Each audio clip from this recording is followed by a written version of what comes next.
యువతిని లైంగికంగా వేధించారని తీవ్రమైన ఆరోపణలు ఎదుర్కొంటున్న జానీ మాస్టర్ అరెస్ట్ ఖాయమా? పోక్సో కేసు నమోదు కావడంతో జానీ మాస్టర్ ఎక్కడున్నారు అనే కోణంలో పోలీసులు సర్చింగ్ మొదలుపెట్టారు. ఫోన్ సిగ్నల్ ఆధారంగా లదక్ లో ఉన్నట్టు గుర్తించిన పోలీసులు అక్కడికి బయలుదేరి వెళ్లారు.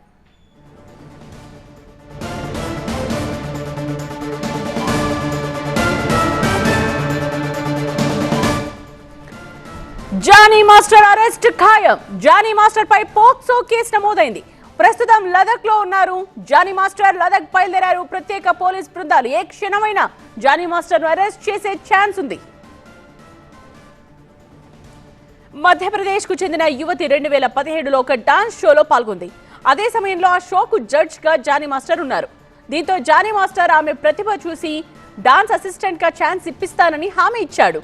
అలా 2019 నుండి ఆ యువతి జానీ మాస్టర్ దగ్గర అసిస్టెంట్ కొరియోగ్రాఫర్ గా పనిచేస్తూ ఉంది. అప్పటికి ఆమె మైనర్ అయితే మొదటి నుండి తన్ని లైంగికంగా మానసికంగా చాలా రోజుల నుండి మాస్టర్ వేధిస్తున్నాడు అని బాధితురాలు తాజాగా ఆరోపణలు చేస్తోంది.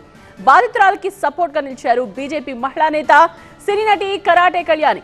జానీ మాస్టర్ లవ్ జిహాద్ కు పాల్పడ్డాడని పోలీసులు లోతుగా విచారించి చర్యలు తీసుకోవాలని డిమాండ్ చేశారు కరాటే కళ్యాణి.